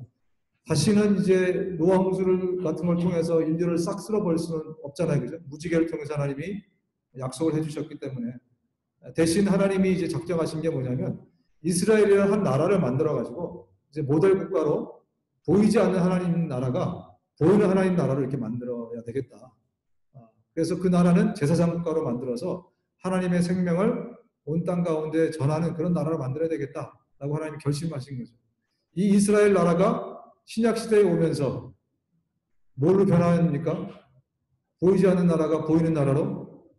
그게 바로 교회 공동체예요. 그래서 예수님이 이제 신약 시대에 내가 교회를 세우겠다 하면서 교회가 세워지는데 그 교회의 어떤 그 발상지는 어디서 시작되냐면 하나님이 이 땅 가운데 보여지는 나라를 만들 이스라엘을 통해서 만들기를 작정한 거기서부터 이제 생겨나기 시작한 겁니다. 그래서 니무롯을 통해서 니무롯이 이제 폭력과 어떤 힘으로 살아가는 그래서 바벨탑을 쌓고 자기의 제국을 만들고 이렇게 살아가는 가운데 하나님이 창세기 12장에 아브라함을 부르십니다. 그래서 11장과 12장에 이렇게 대조가 되는 거죠. 아브라함을 불러내셔서 이제 하나님이 이스라엘이라는 한 나라를 만들기 시작합니다. 나라를 만들려면 국가에 3대 요소가 있죠. 국민, 주권, 영토. 그래서 하나님이 하신 일이 뭐냐면 제일 먼저 국민을 만들려는 그런 계획을 갖고 시작하신 거예요. 그리고 이제 그 땅을 주시기 위해서 아브라함에게 먼저 시찰하도록 가나안 땅으로 하나님이 보내십니다. 근데 아브라함은 땅을 가졌을까요? 못 가졌을까요? 아브라함은 자기 땅을 왁벨라 굴밖에 가진 적이 없어요. 돈 주고 사가지고 은 뭐 몇십 개가 주고 산 거밖에 없어요. 아브라함에게 하나님이 약속을 주실 때를 잘 읽어보시면 네 후손들에게 너와 네 자손에게가 아니고 네 자손에게 창세기 12장 6, 7절을 여러분 자세히 보시면요. 너와 네 자손에게 이렇게 써 있는 줄 알았는데 이렇게 안 돼 있어요. 이 땅을 네 자손에게 주리라 이렇게 나와 있어요. 그러니까 하나님이 아브라함에게 약속하신 땅은 뭐죠? 히브리서에 의하면 저 하늘의 영원한 땅이에요. 그러니까 아브라함이 소망 가졌던 것도 하늘의 영원한 땅이라는 거예요. 그래서 그 문명 가운데서 그 엄청난 문명 가운데서 하나님이 이제 아브라함을 불러내셔서 이제 한 국가를 시작하는 이야기가 창세기 12장에서부터 50장까지 이야기. 그래서 먼저는 국가가 되기 전에 한 트라이브를 만듭니다. 부족을 만드는 이야기가 이제 창세기에서부터 시작이 되는 거죠. 자, 이 갈대아 우르라는 메소포타미아 지역에 가장 번성했던 영적으로는 가장 타락했던 그곳에서 아브라함을 부르셔서 여기에 가나안 땅으로 하나님이 지시할 그 땅으로 아브라함을 인도하고 그리고 이삭이 또 야곱이 그리고 이제 이집트의 요셉의 이야기가 같이 이렇게 50장까지 나오게 됩니다. 자, 욥이 오른쪽 끝에 있는 이유는 창세기 때 안에 아브라함 시절에 욥의 이야기가 있었기 때문에 그렇습니다. 그래서 여러분들에게 욥의 이것을 같이 읽으라고 하는 것은 같은 시대이기 때문에 읽으라고 말씀을 드리는 겁니다. 자, 이제 12장으로 가보면 아브라함이 이제 우르에서 지도를 보세요. 하란으로 가고 그 다음에 저 베델을 거쳐서 이제 이집트로 갔다가 다시 올라옵니다. 그래서 아브라함의 그 여정들을 여러분들이 쭉 보시면 중요한 도시가 몇 개가 나와요. 처음에 이 지도에는 지금 잘 안 나와 있는데 그 하솔이라고 됐죠. 하솔. 그 옆에 쯤에 보면 거기가 아니죠. 예, 좀 밑에 있군요. 빨간색으로 된 곳에 보면 세겜이라고 되죠. 세겜 보이세요? 이 위치로 여러분 잘 기억해 주세요. 세겜, 베델, 예루살렘, 네게부 이 네 개만 여러분들이 잘 아시면 그 위치만 잘 이렇게 머릿속에 갖고 계시면 금방 이제 그 지도를 따라서 캐치가 잘 될 겁니다. 자, 세겜, 베델, 그 다음에 예루살렘 그냥 지우고 나중에 보고 네게부. 그 다음에 네게부 바로 전에 모압이라는 데, 그러니까 예루살렘 바로 예자 밑에, 그 밑에 헤브론이라고 여러분들이 기억해 주시면 돼요. 제가 다시 네 개를 다시 말씀드릴게요. 세겜, 베델, 헤브론, 네게부. 예. 요 위치만 아시면 아브라함이 여기서 왔다 갔다 해요. 계속 네 개에서. 그러니까 성경 읽을 때 여러분들이 이제 상상하면 도움이 될 겁니다. 베델 지역은 산지 구릉 지역 같은데요. 지역으로 보면. 그리고 네게부는 약간 광야 같은 데입니다. 그래서 이 네게부에 네게부 지역에 부엘세바가 여기 있어요. 부엘세바가 네게부 지역에 광야 지역에 여기에서 그 이삭도 여기서 살면서 우물을 파고 한 게 바로 이 네게부 지역이에요. 밑에 지역. 네. 단부터 부엘세바, 그죠? 이게 이스라엘의 북쪽과 남쪽 끝을 얘기합니다. 단부터 부엘세바까지. 이 네게부 지역이 그래서 제일 남단에 위치한 지역입니다. 그래서 아브라함이 이제 우르에서 출발해서 하란에서 몇 년을 살다가 아버지가 돌아가시고 나서 그 다음에 다시 내려와서 처음 온 곳이 세겜입니다. 세겜에서 이제 하나님 앞에 단을 쌓아요. 예배를 드립니다. 그리고 그 다음 도시로 간 게 바로 베델이에요. 그래서 베델에서 또 단을 쌓죠. 예. 근데 여기서 기근이 일어납니다. 일어나니까 어떻게 되죠? 이집트로 내려가게 되죠. 이집트로 내려갔다가 다시 거기서 이제 와이프를 이제 자기의 시스터라고 속이고 다시 올라와서 다시 베델로 이제 갑부가 돼갖고 올라오죠. 재물을 많이 갖고 올라와서 어디로 오냐면 베델 근처로 오게 되는 거예요. 베델 근처로 올라와서 여기서 어떤 일을 하냐면 롯하고 헤어지는 사건이 여기 있어요. 네가 좌하면 내가 우하고 네가 우하면 내가 좌하겠다. 이래가지고 롯이 어디로 갑니까? 이 밑에 모압이라고 돼 있죠. 모압이라고 된 글씨 밑에 사해거든요. 사해 맨 끝에쯤에 거기가 뭐라고 돼 있어요? 세일이라고 돼 있죠. 세일. 자, 그 근처가 지금 학자들에 의하면 모압이라는 글씨 바로 밑에 쪽에가 소돔과 고모라가 거기 있었다 그래요. 그러니까 그 땅을 보니까 세일이 아니고 소알 땅을 보니까 너무 이게 좋다는 거죠. 그래서 성경을 쫓아가는 게 롯입니다. 그런데 아브라함은 거기에 쫓아가지 않고 거기 있다가 어디로 가냐면 이제 잠시 베델에 있다가 헤브론으로 내려가요. 그래서 헤브론에서 아마 가장 많은 사건을 아브라함이 이제 겪게 되죠. 그리고 거기 있다가 이제 그랄로 가고 그랄에서 그랄이 그 네게부라는 데가 그랄 땅이에요. 거기가 그 네게부에 있다가 여기서 이제 아브라함 이삭을 바쳐라는 시험의 이야기를 거기서 듣습니다. 그리고 3일 길을 걸어서 어디까지 갑니까? 예루살렘. 당신이 예루살렘이 아니었죠. 거기로 올라가서 거기서 이제 시험을 모리아산에서 받고 그리고 다시 내려와서 헤브론으로 이주하고 거기서 죽게 됩니다. 자, 이제 대략을 말씀드린 거 제가 대략. 자, 이제 12장부터 다시 들어가겠습니다.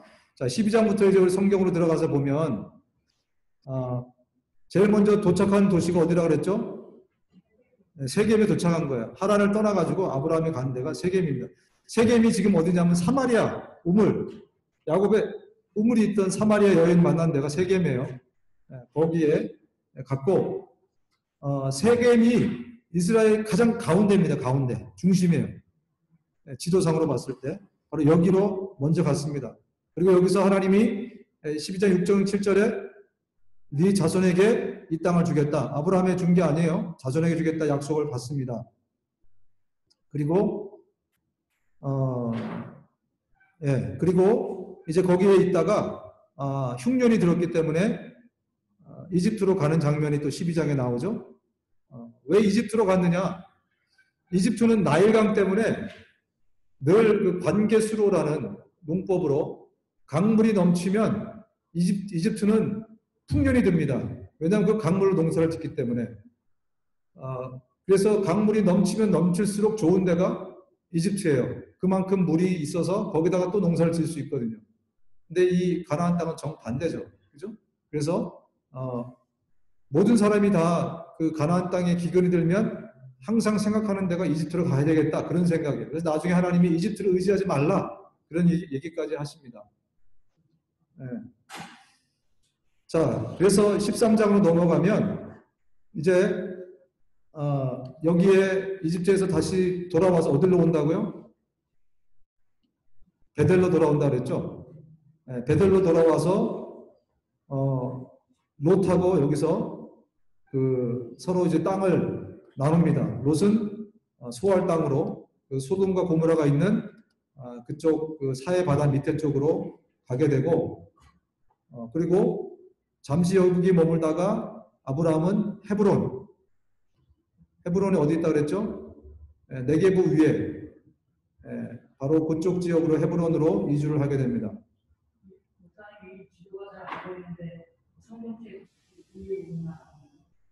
성경책을 또 참고해 보시면 된답니다. 네, 자 14장에 보시면 롯 사건이 이제 나오죠. 14장에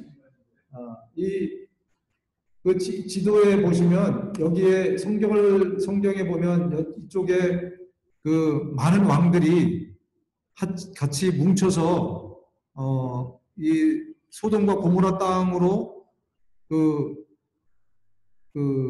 침략하러 오게 됩니다. 왜 소돔과 고모라 땅으로 침략을 하러 오냐면 당시에 우리 오늘의 염전 시설이 바다를 통해서 이렇게 만든 시스템이 없었대요. 그러니까 소돔과 고모라는 소금이 사해 때문에 소금이 늘 풍성한 거예요. 그래서 소금을 안 먹으면 죽거든요. 인간이 우리는 뭐 너무 풍성하니까 괜찮지만 당시에서 소금 전쟁이 늘 있었습니다. 근데 이 소돔과 고모라가 이 소금을 독점해버린 거예요. 잘 나눠주다가 독점해버리니까 생사가 달렸잖아요. 그래서 이 14장에 롯을 끌고 간 사람들이 누구냐면 저기 그 메소포타미아 지역에 마리, 뭐 아모리, 뭐 이런 데 있는 흩어져 있던 족속들이 대여섯 족속들이 하나가 돼가지고 뭉쳐서 침략해 온 거예요. 몇만 명이 침략해서 내려온 겁니다. 이렇게 쭉 내려와가지고 어디까지 내려오냐면 이 밑에까지 소금 전쟁 때문에 내려온 거예요. 내려왔다가 이제 그 사람들을 다 멸절시키고 롯 식구들을 데리고 올라간 거죠. 쭉 위에 올라가서 다마스커스까지 막 올라가게 된 거예요. 한참 내려왔다가 데리고 한참 올라간 거죠. 그러니까 롯이 지금 어디 있었다고요? 헤브론에 있었어요. 헤브론 예루살렘 밑에 있잖아요. 그죠? 거기서 조카가 잡혀간다는 소리를 듣고 저 위까지 지금 350명 나중에 볼 수 있어, 순산만. 대단하지 않아요, 그죠? 네. 왜 그런 일이 발생했는가 좀 궁금하실 텐데 이 아브라함이 갖고 있었던 문화는 유목민 문화입니다. 네게부 문화라고 그래요. 이 문화에 굉장히 중요했던 두 가지 정신이 있는데 하나가 뭐냐면 고엘 정신이 고엘 정신. 또 하나가 뭐냐면 손님 대접 정신입니다. 이게 나중에 이 고엘 정신이 또 하나님의 공의로 발전이 되고 손님 대접 정신이 이웃 사랑으로 이제 나중에 이게 성경에 나타나게 되는데요. 이 고엘 정신은 뭐냐면 기업을 무르는 정신입니다. 기업 무르는 정신. 그래서 내 가족의 어떤 그 하나님의 어떤 기업을 내 가족에 주셨잖아요. 그죠? 근데 그거를 계속해서 물려가야 되기 때문에 내 가족이 뭔가 위험에 처하면은 어떻게 돼요? 가서 무조건 목숨 걸고 구해야 돼요.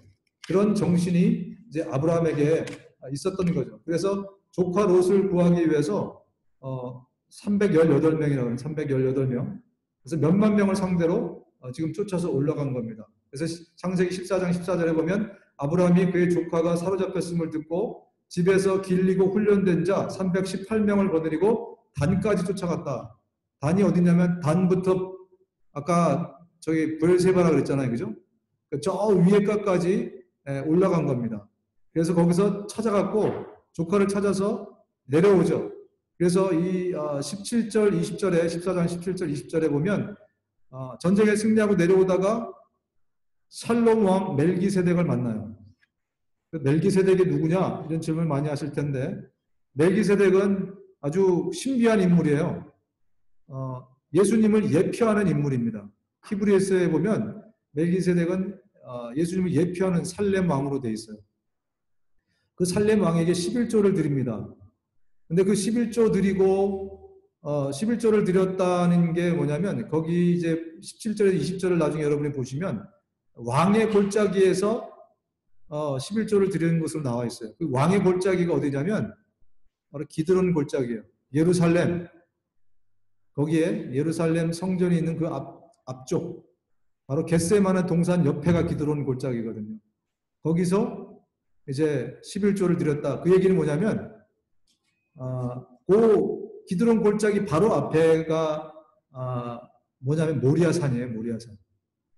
그러니까 학자들은 어떻게 추측을 하냐면 아브라함이 내려와서 기드론 골짜기 모리아산에서 예배는 가장 높은 곳에서 드리거든요. 모리아산에서 예배를 드린 것을 이렇게 얘기하는구나. 11조를 드렸다고 얘기하는구나. 이렇게 해석을 합니다. 그래서 나중에 아브라함을 시험할 때 이제 22장에서 아브라함을 시험할 때 내가 너에게 일러준 땅으로 가라 그래요. 거기로 가라. 아브라함이 알아들어요. 그리고 찾아간 곳이 어디냐면 모리아 산이에요. 왜 그랬을까요? 바로 이때 먼저 모리아산에서 예배를 드렸다는 거죠. 그래서 22장 2절에 이렇게 나옵니다. 여호와께서 이르시되 네 아들 네 사랑하는 독자 이삭을 데리고 모리아 땅으로 가서 내가 너에게 일러준 한 산 거기서 그를 번제로 드리라. 그 뭐라고 나와 있지 않는데 아브라함이 알아듣고 거기서 예배를 드리는 거죠. 자, 그래서 이 기업을 모르는 정신, 그러니까 기업을 모르는 자로 오신 분이 사실 예수님이거든요.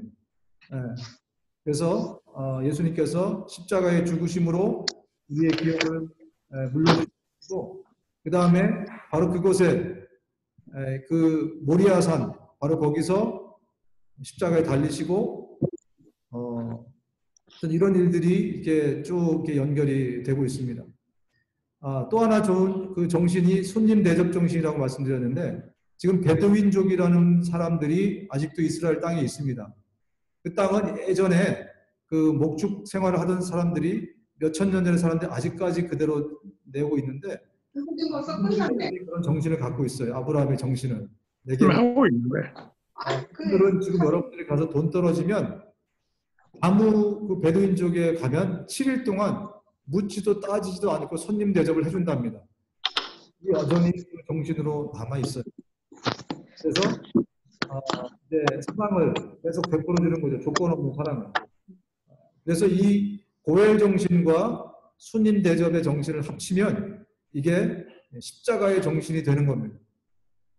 기업을 물어 오신 예수님이 그 자신을 희생해서 이제 우리의 죄값을 치러주시고 그 공의를 담당하시고 그 다음에 그 사랑으로 우리를 위해서 죽으신 그 십자가의 정신에 나중에 나타나게 된다는 거죠. 이렇듯 하나님이 여러 제도나 여러 가지 사건들 가운데 하나님의 그 어떤 그 예수 그리스도의 오심을 심어놓은 힌트들을 우리가 볼 수 있습니다. 자, 15장으로 넘어가서 보면 이제 여기에 언약식이 나옵니다. 하나님이 아브라함에게 짐승을 이제 갖고 와라. 그래서 이 사이를 쪼개놓고 거기를 지나가시죠. 예레미야 34장 18절에 나중에 찾아보시면 이제 그게 무엇을 의미하는지가 나오고 있습니다. 언약을 만든 건데 누구만 지나갑니까? 하나님만 지나가죠. 아브라함에게는 결과에 대해서 넌 책임질 필요 없다. 너는 나를 믿으면 돼. 내가 널 책임져 줄게. 그래서 믿음의 언약이라고 합니다. 어떤 행위의 언약이 아니고 믿음의 언약. 그가 아브라함이 갖게 된 거죠. 자, 이 사건이 있고 그 다음에 16장에 넘어가서 이제 15장과 16장이 한 장 사이인데 여기 16장에 엄청난 일이 또 일어나죠. 하나님 분명히 15장에 언약까지 맺어주면서 하늘의 별처럼 많은 자손을 주겠다고 막 그렇게 하셨는데 고세를 못 참고 다음 장에 86세에 사라의 말을 듣고 하갈을 통해서 이스마엘을 낳는 사건이 바로 그 다음 장에 나옵니다. 그리고 17장에 보면 하나님이 또 나타나서 99살이 됐을 때 이제 언약을 또 세우십니다. 그리고 이때 17장에서 아브라함을 계명했어요. 아브라함으로, 그죠? 사라로 계명 이름을 바꿔주시는 거죠.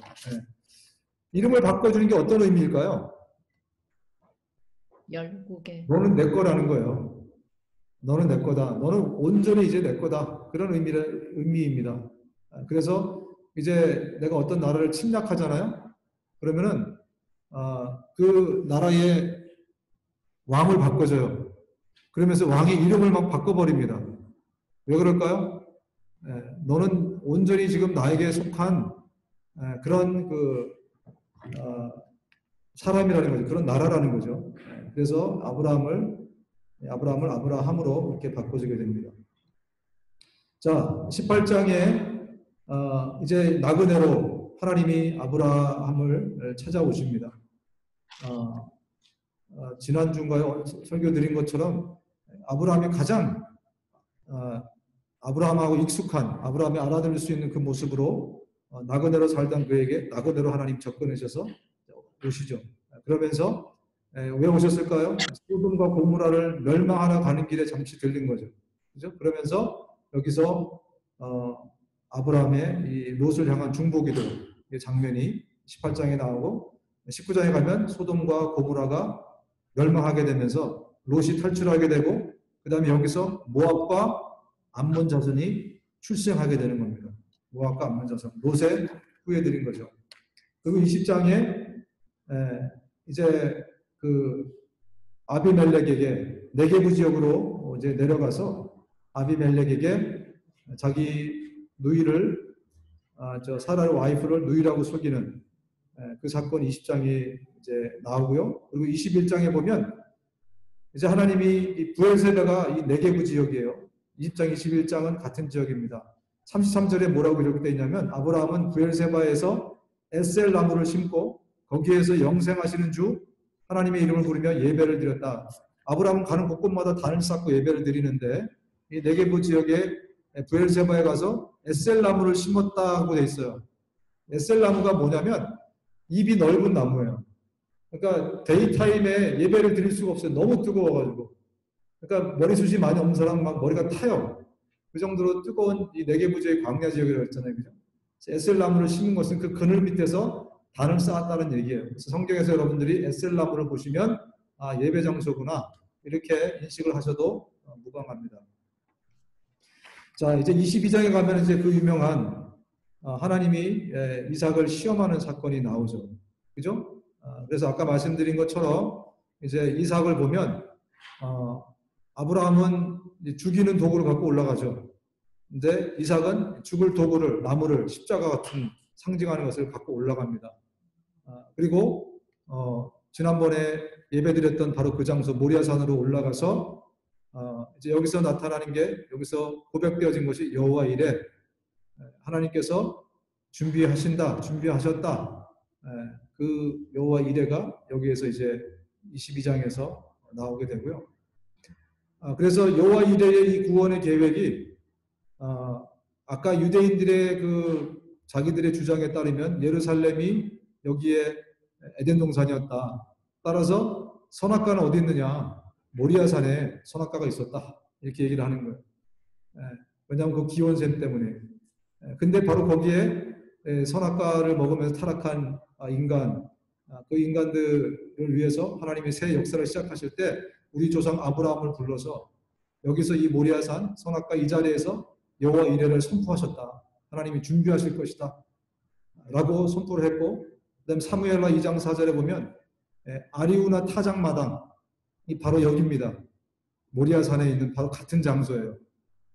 이 이삭을 바치려고 했던 그 타작마당에서 이제 다윗이 그 땅을 사들이게 되죠. 그러면서 거기에다가 이제 그 모리아산에다가 솔로몬의 역대하 3장 1절에 보면 성전을 짓고 그리고 거기에 바로 그 모리아 산에서 예수님이 죽으셨다. 이렇게 이제 연결이 된다는 거죠. 그래서 어느 정도 굉장히 의미 있는 뭐 1번만 빼면 나머지는 의미 있는 이야기다라고 저도 생각합니다. 자, 24장에서 26장을 보면 이제는 아브라함 이야기가 끝나고 이제 이삭의 이야기로 넘어가게 됩니다. 먼저 이삭의 이야기는 아내를 구하는 것부터 나오죠. 그죠? 리브가를 구하는 것부터 나오는데 이 엘리에셀 종을 통해서 이제 저 하란 땅으로 올라가서 하란 아까 뭐 저기 있었잖아요. 그죠? 거기로 올라가서 이제 리브가를 하는데 이 종이 기도를 하는데 어떻게 기도하냐면 아브라함 무슨 부탁을 했냐면 가서 내 친족 중에 하나 중에서 와이프를 택해라 그랬는데 이 엘리에셀이 그 기도할 때 어떻게 기도하냐면 누구나 이 조건에 맞는 여인을 주십시오라고 기도합니다. 그 조건이 뭐냐면 나한테 물 주고 우리 낙타한테도 물 줄 그 여인이면 하나님이 찜하신 여인으로 내가 알겠습니다. 그렇게 기도하고 가요. 근데 해픈투비 제일 먼저 와서 똑같이 한 사람이 리브가였어요. 근데 왜 엘리에셀이 그렇게 기도했을까요? 그거는 아무나 할 수 있는 일이 아니었던 거예요. 이 낙타가 최소 40리터에서 100리터까지 마신대요. 근데 이 24장을 잘 보시면 낙타를 10마리를 끌고 올라갑니다. 그럼 그 10마리한테 물을 주려면 1톤이래 1톤. 근데 당시에 우물이 거의 보통 우리처럼 산에서 내려온 물이 아니라 땅을 파서 하기 때문에 최소한 30m를 내려가야 됩니다. 야곱의 우물도 지금 가서 보시면 위에서 동전을 떨어뜨리면 한참 뒤에 똑 하고 떨어져요. 그러니까 지금은 물을 안 마시니까 그렇지만 그 물을 마시려면 계단을 타고 쭉 30m 정도 내려가야 됩니다. 뭐 짧으면 20m 되겠지만 하여튼 몇 미터인지 모르겠지만 낙타한테 물을 주려고 그러면요. 이건 보통 자기도 힘든데 여자가 정신으로 솔빙 정신으로 될 수 있는 게 아니라는 거죠. 그래서 그렇게 기도했다는 것입니다. 그래서 리브가를 만나게 되고요. 그러면서 이제 리브가를 데리고 내려오고 이제 리브가와 이제 결혼하면서 이삭은 계속해서 순종한 삶을 살게 됩니다. 아까 제가 이제 설교 시간에 이제 언급을 좀 드렸는데 그 해에 100배의 수확을 거두었다. 엄청난 순종의 대가를 하나님부터 이렇게 받게 되는 거죠. 창세기 26장 1절에 보면 이집트로 가지 말라. 내가 너에게 살라고 한 이 땅에서 살아라. 하나님이 명령하신 것을 그가 흉년 가운데서도 그대로 순종하고 듣습니다. 그리고 농사를 짓고. 자, 그러면서 우물 파는 얘기가 또 나오죠. 총 6번을 팝니다. 근데 6번을 팔 때마다 엄청난 일을 하게 되고 일이 터지게 되는 거죠. 그러면서 26장 28절에 보면 아비멜렉이 이렇게 얘기를 해요. 그들이 대답하였다. 우리는 주님께서 당신과 함께 계심을 똑똑히 보았습니다. 그래서 우리는 우리와 당신 사이에 평화조약을 맺어야 하겠다고 생각합니다. 이제 우리와 당신 사이에 언약을 맺읍시다. 아무 짓도 안 했어요. 우물 파고 우물 나오고 막 이러니까 또 농사 지니까 막 100배가 나고 이러니까 이 아비멜렉이 깜짝 놀랐어요. 그러면서 계속 핍박하다가 어떻게 오냐면 조약을 맺자. 그러면 당신의 하나님이 진짜 살아계신 하나님인 것 같다. 라고 막 그렇게 얘기하면서 평화 조약을 맺습니다. 그러면서 이 스토리는 27장에서 36장에 야곱의 이야기로 넘어갑니다. 이삭의 이야기는 뭐 조금밖에 없는데 야곱의 이야기가 굉장히 우리의 삶과 비슷해서 그런지 많이 나옵니다. 근데 야곱은 다른 건 모르지만 자기 아버지를 보면서 한 가지는 분명하게 배웠어요. 하나님이 축복하면 다 되는구나. 우리 아버지 뭐 별거 아닌데 보니까 하나님이 축복하면 다 되는 거야. 그래서 야곱이 꽂힌 게 뭐냐면 축복이에요, 축복. 그래서 늘 인위적으로 해서 문제지. 야곱의 방법을 쫓아가면 안 됩니다. 그러나 야곱이 갖고 있던 이 정신. 그래서 왜 장자권을 야곱이 따려고 했을까? 축복이 2배니까. 축복에 꽂힌 사람이기 때문에 그렇게 한 겁니다. 근데 하나님은 그런 연약한 야곱임에도 불구하고 하나님의 아버지시기 때문에 야곱의 장점만 보신 거예요.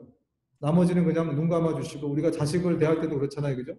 안 좋은 점, 뭐 부족한 점이 있지만 그 하나님의 축복을 받으려고 하는 그 어떤 어떤 그 애씀 노력 이런 것들 하나님이 보시고 야곱을 이렇게 쓰신 것이 아닌가. 네, 그렇습니다. 그래서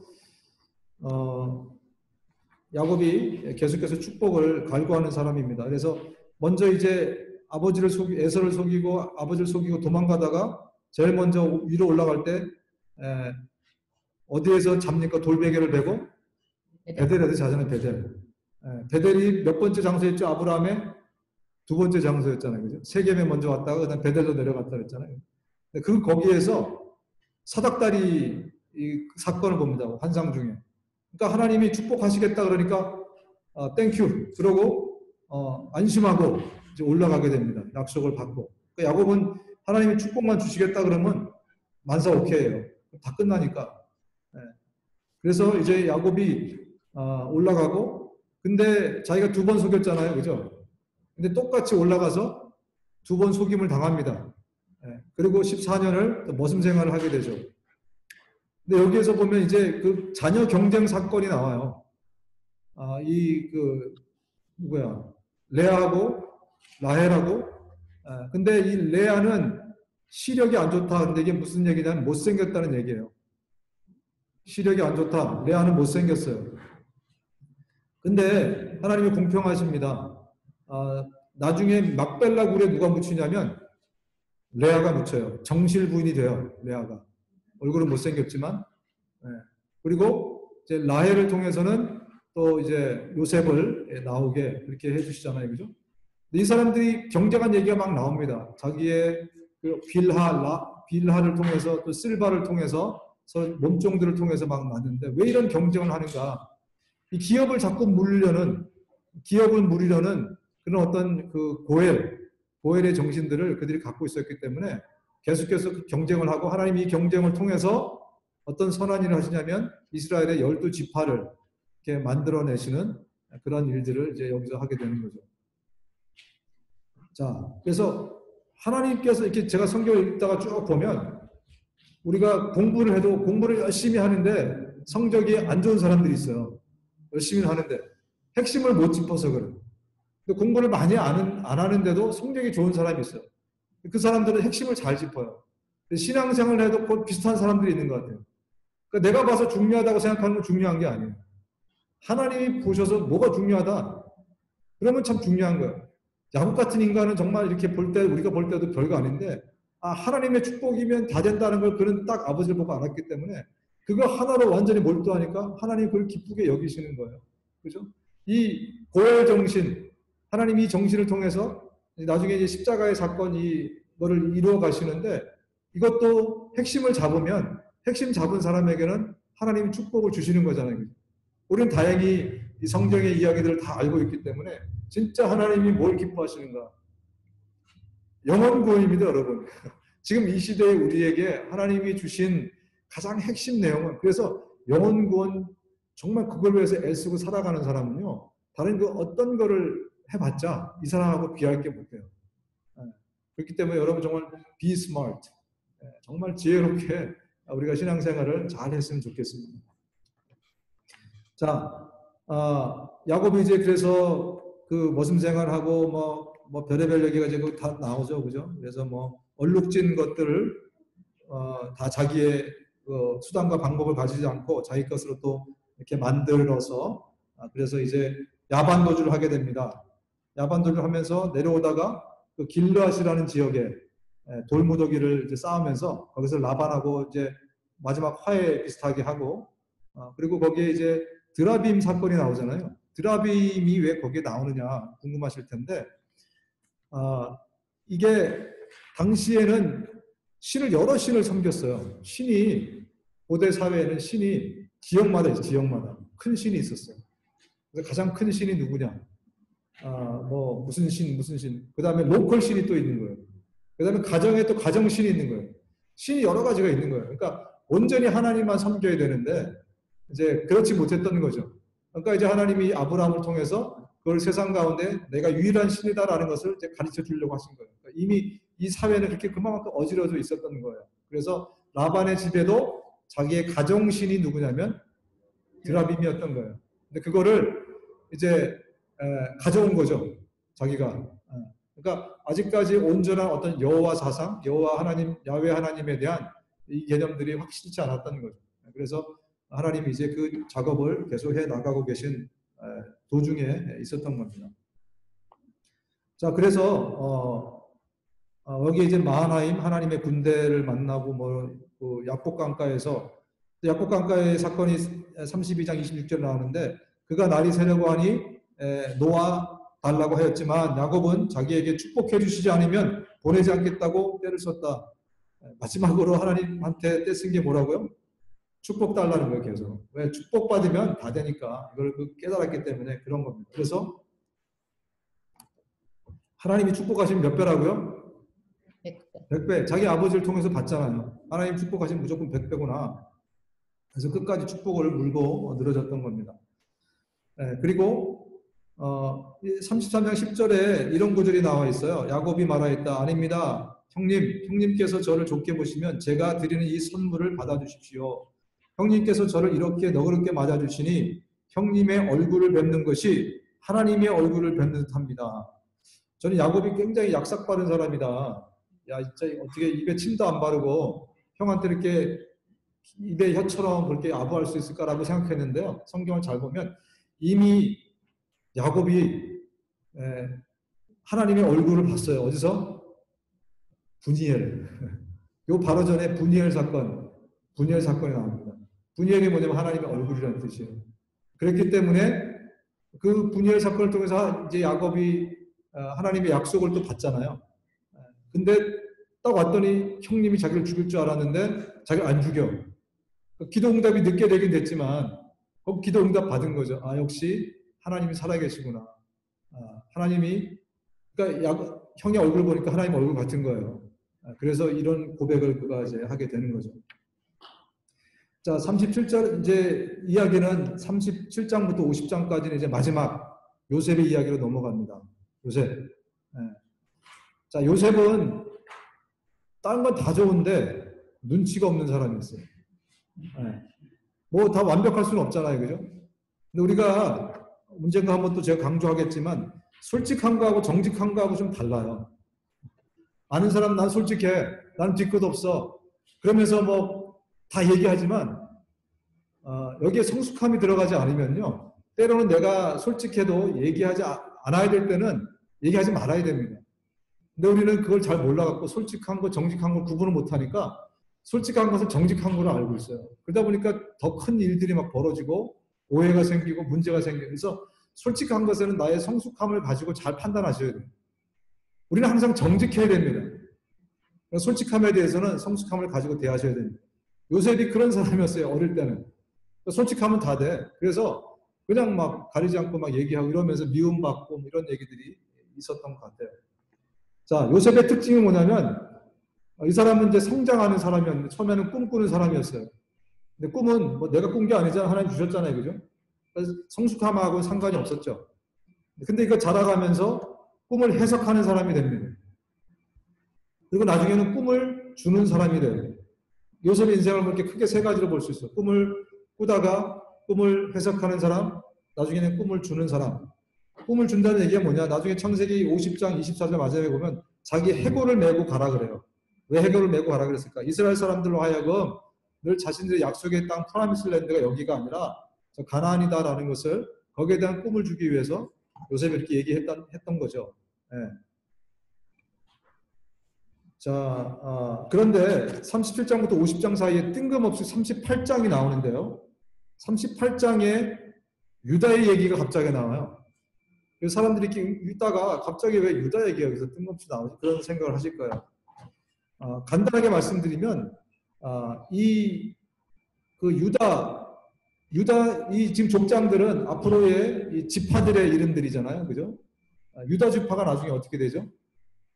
여기서 그리스도가 나옵니다, 그죠? 어떤 이 리더 그룹의 리더의 축복받은 그 일이 되는데, 유다가 38장에 보면 얼마나 중간에 자격 없는 타락한 사람인지가 나와요. 네. 지금 같이 여기에 38장 14절을 제가 읽어드릴게요. 과부의 옷을 벗고 노울을 써서 얼굴을 가리고 딥나로 가는 길에 있는 에나임의 어귀에 앉았다. 그것은 막내 아들 셀라가 이미 다 컸는데도 유다가 자기와 셀라를 짝지어주지 않았기 때문이다. 이제 이 다말의 이야기가 나오는데, 유다는 지금 자기 지역에서, 하나님이 말씀하신 자기 지역에서 살지 않고 이방 지역으로 가서 이방 여인하고 결혼하고 자기 아들에게도 이방 여인을 결혼하게 해줍니다. 얼마나 지금 타락한 거예요, 유다가. 그죠? 그러면서 그 여인 중에 하나가 다말인 거죠. 그래서 나머지는 이제 그 아들들이 이제 다 죽어요. 근데 고엘 정신이 있으니까 그 다음 이제 이어가는데 다 죽게 생겼으니까 마지막 자기 아들하고는 결혼을 이제 안 시키고 있으니까 나중에 이 다말이 어떻게 합니까? 다말이 지금 이렇게 한 이유는 뭐냐면, 보니까 이 집안이 명문 집안인 거예요. 유다의 집안이. 그래서 자기가 기업물을 짜러 자기 후손을 낳아야 되겠다는 결심을 하게 된 거죠. 그래서 여러분, 도덕적으로는 그렇지만 젊은 과부가 그 늙은 시아버지를 그런 관계를 맺고 싶겠어요? 그죠? 그러니까 어떤 정력적인 것에서 일어나는 것이 아니에요. 그렇다면 그 당시의 문화적인 배경과 상황 가운데 이 고엘 정신을 갖고 있었던 거죠. 그래서 내가 기업물을 욕심으로 했는데 시아버지밖에 남지 않았으니까 시아버지를 이제 하게 된 거죠. 근데 시아버지를 생각해 보세요. 다말이 지금 어디에서 어떤 상황에서 그런 관계를 갖게 됩니까? 다말을 창녀로 인식하는 거잖아요. 그렇죠? 유다가 이만큼 타락을 했어요.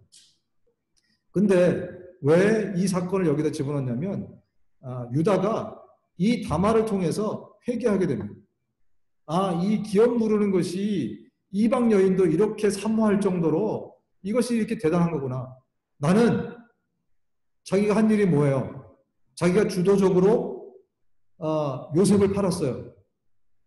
주도적으로 요셉을 팝니다. 미디안 상인에게 팔자고 했던 사람이 누구냐면 나중에 찾아보시면 이 유다였습니다. 근데 이 유다가 어디서 회개가 일어나냐면 이 38장에서 회개가 일어나는 거예요. 그리고 나서 나중에 그 44장 33절 34절을 읽어드릴게요. 저 아이 대신에 소인을 주인 어른의 종으로 삼아서 여기에 머물러 있게 해주시고 저 아이는 그의 형들과 함께 돌려보내주시기를 바랍니다. 저 아이 없이 제가 어떻게 아버지의 얼굴을 뵙겠습니까? 그럴 수 없습니다. 저희 아버지에게 닥칠 불행을 제가 참아볼 수 없습니다. 라고 얘기하면서 유다가 이제 말뿐이 아니라 진짜 회개가 요셉 앞에서 일어납니다. 그 전에 요셉을 팔았던 사람이 이제는 완전히 회개하면서 나를 담보로 잡고 나를 죽여주십시오. 대신 베냐민을 뭐 이렇게 보내달라. 이런 식으로 얘기합니다. 그러고 나서야 요셉이 그동안은 형들한테 자기가 요셉이라는 얘기를 안 합니다. 근데 바로 요 얘기를 한 다음에 바로 요셉이 뭐라고 그러냐면 내가 요셉이다라고 고백합니다. 유다의 회개를 요셉이 본 거죠. 그러니까 38절에 뜬금없이 이게 8장에 나오는 것은 유다가 그만큼 타락했다가 바멜의 그 고엘 정신을 그가 보면서 회개가 일어났고 또 돌아와서 그러고 나서 이제 합치게 되죠. 39장부터는 같이 살게 됩니다. 그리고 이제 진심 어린 회개가 이때 44장의 삶을 통해서 나타나게 된 거죠. 그리고 요셉이 이제 자기의 모든 그 어떤 그 원한과 이런 것들을 다 이제 내려놓고 이제 용서를 해주게 됩니다. 그러면서 50장 20절에 어떤 고백을 하냐면 형님들은 나를 해치려고 하였지만 하나님은 오히려 그것을 선하게 바꾸셔서 오늘과 같이 수많은 사람의 생명을 구원하셨습니다. 이게 사실은 창세기 전체를 서머라이즈하는 구절 중에 하나예요. 50장 20절이. 우리 인간은 이렇게 정말 뻘짓을 하고 하나님 그렇게 사랑해 주셔도 자꾸 어긋나고 실수하고 아브라함부터 그랬잖아요. 그죠? 거짓말하고 계속 이렇게 나갔지만 하나님은 오히려 그것들을 선하게 바꾸셔서 오늘과 같이 수많은 사람의 생명을 구원해 주신 은혜의 하나님이십니다. 이게 어떻게 보면 창세기 전체의 주제인 것이죠. 창세기 끝나네 오늘. 창세기가 1장부터 50장까지인데 1장부터 11장까지는 이제 일반 세상의 역사 가운데 같이 일어났고 그 가운데 하나님께서 이루고자 하는 그 꿈이 계속해서 이제 없어지는 거예요. 이 노아홍수가 일어나기 전에 가인 계열과 셋 계열이 있을 때 셋 계열이 가인 계열을 우리 말로 전도를 했었어야 돼요. 네. 또 한 가지 제가 좀 지금 선물하지 않고 이 대목이 뭐냐면 그 네피림 이야기가 나옵니다. 네피림 이야기가 창세기 이제 앞쪽에 가서 네피림 이야기가 나오는데 이 네피림 이야기는 두 가지 정도로 우리가 볼 수 있어요. 첫 번째 일반적으로 사람들이 이제 그 해석할 때는 하나님의 아들과 사람의 딸이라고 하기 때문에 많은 분들이 그렇게 해석합니다. 하나님의 아들이란 맛있다. 천사들이었고 당시에는 천사가 이렇게 육신의 왜 요거를 또 천사가 있었다. 그래서 천사로 이제 아브라함한테도 나타나잖아요. 사람의 형상을 입고 그런 것처럼 당시에도 그랬었다. 그런 천사들이 사람의 딸이랑 결혼해서 거인족 네피림이 생겼다. 이렇게 해석하는 분류가 있고 또 한 부류는 이것을 가인 계열과 셋 계열로 생각을 합니다. 그래서 가인 계열의 사람들이 이제 아들이고 딸이고 그렇게 해석을 해서 이 셋 계열의 사람들이 가인 계열을 쉽게 말해서 전도를 해야 되는데 섞여버린 거죠. 오히려. 그래서 오히려 더 타락하고 이런 그 괴물들 네피림들을 만들어내고 그런 쪽으로도 해석을 합니다. 뭐가 문제는 이제 하나님이 나중에 이제 말씀해 주시겠지만 그래서 두 가지의 해석이 있다는 것을 참고하시고요. 그래서 그들이 섞여버렸어요. 그렇기 때문에 하나님이 전 인류를 다 멸하시는 걸로 작정하셔서 노아 홍수가 일어나게 된 겁니다. 그리고 나서 이제 노아 홍수 이후에도 셈함 저기 야벳을 통해서 다시 하나님의 왕국이 이렇게 펼쳐지는 하나님의 왕으로 모시는 그 백성이 될 줄 알았는데 타락하는 거죠. 그래서 바벨탑 사건이 또 일어나고 그걸 또 하나님 흩어서 이 민족이 다 흩어지게 되고 이러면서 하나님이 그 가운데서 아브라함을 부르셔서 한 민족을 만드시고 그리고 가나안 땅에 살게 하셨다가 이제 이집트 땅으로 가서 이집트를 인큐베이터로 만드십니다. 인큐베이터. 여기서는 이제 한 민족을 만드시는 이야기가 이제 창세기하고 출애굽기 사이에서 이제 일어나게 되는 겁니다. 자, 여기까지 오늘 다루도록 하겠습니다. 그래서 다시 리마인드 드리자면 창세기를 마저 여러분들이 읽으시고 그 다음에 사사기를 또 읽고 그 다음에 욥기를 읽어서 욥은 아브라함 시대 사람이기 때문에 그래서 쭉 읽으면서 우리 창세기를 다 끝내시고 그 다음에 이제 출애굽기를 일단은 1월 셋째 주로 생각을 하고 있습니다. 1월 셋째 주. 근데 교회 스케줄을 봐서 이제 셋째 주에 할지 넷째 주에 할지를 여러분에게 말씀을 드리도록 하겠습니다. 자, 여기까지 하고 이제 기도하고 그룹별로 여러분들이 나눠줄 거예요. 자, 그룹이 여러분들에게 지금 도착했습니까? 스몰 그룹이 여러분 화면에 줌 갖고 계신 분들은 화면에 이제 이 그룹으로 들어오세요라는 그 저게 있을 텐데 혹시 받으셨어요? 받으셨으면 손 들어보세요. 안 받으시네. 자, 지금 초대합니다. 지금 나왔죠, 화면에? 화면에 나왔으면 손 들어봐 주세요. 예, 화면에 이제 나오시면 그쪽으로 들어가시면 무작위로 그냥 그렇게 만들었습니다. 그래서 들어가셔서 여러분이 읽으신 성경 가운데 질문이 있거나 또 나누고 싶은 내용이 있거나 이런 것들을 좀 나눠주시고 그리고 또 뭐 질문 있으면 서로 질문해서 또 앤서를 하시고 그렇게 해 주시길 바라고 그 다음에 그 리더는 그 여러분들 중에 여러분들이 알아서 오늘 리더를 뽑으시면 될 것 같아요. 그러니까 우리가 다 리더를 한 번씩 해봐야 돼요. 그러니까 아무나 여러분들이 오늘 그 리더를 이렇게 해 주시면은 감사하겠습니다. 리더를 뽑아가지고 인도해 주시면 감사하겠습니다. 제가 일단 기도하고 이제 그룹으로 디바이드를 하도록 하겠습니다. 하나님 아버지 감사합니다. 정말 이 하나님이 태초에 천지를 창조하시고 우리를 지으신 하나님임을 우리가 다시 한번 정말 보면서 주님께 우리 인생의 기회를 주신 주님께 감사를 드립니다. 우리가 아무것도 없었던, 아무것도 아니었던 존재인데 피조물로 하나님의 피조물로 이 땅에 보내주시고 하나님의 자녀 삼아주셔서 감사합니다. 하나님 아버지, 정말 우리가 오늘 하나님의 자녀로 하나님을 왕으로 모시고 살아갈 수 있는 우리가 되게 도와주시옵소서. 하나님을 예배하는 공동체 셋계열처럼 하나님 노아의 정말 그 가족들처럼 하나님 또 아브라함의 그 가족들처럼 주님 중심으로 살아갈 수 있는 모두가 되게 하나님 붙잡아 주시고 우리가 말씀을 묵상하면서 더 깊이 주님을 알아갈 수 있도록 은혜를 더하여 주시옵소서. 감사드리고 예수님의 이름으로 기도합니다. 아멘. 자, 이제 흩어져서 그룹별로 같이 나누시고 그 다음에 기도하시고 헤어지시기 바랍니다.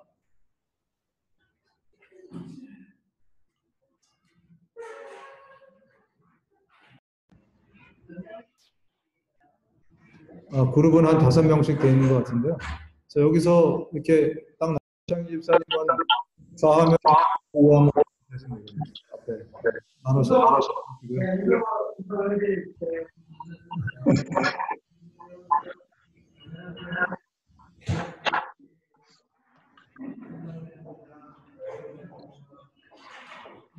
자, 여기는 저희 그룹이네요. 네. 자, 여기 우리 그룹은 누가 인도를 해주겠습니까? 우리 장 집사님 해주시면 가장 화면에 얼굴이 크게 나오셨는데 장선혜 집사님. 그래서 제가 어떻게 하다 보니까 제 얼굴이 크게 나왔어요. 어떻게? 들리세요? 네, 저는 목사님 말씀 잘 들리는데요. 네네. 제가 사진이 조그맣게 해야 되는데. 아니요, 말씀하실 때 네. 말씀하시는 분의 얼굴이 크게 나오게 돼 있어요. 그래요? 네, 여기는 잘 우리나라. 근데 제가 지금 갑자기 어떻게 하다가 이게 나왔는데 목사님, 네. 제가 이제 수요일 날 저기 좀 목사님한테 가서 이걸 좀 다시 배워야 되겠어요. 아, 수요일 날? 예. 잠깐만요.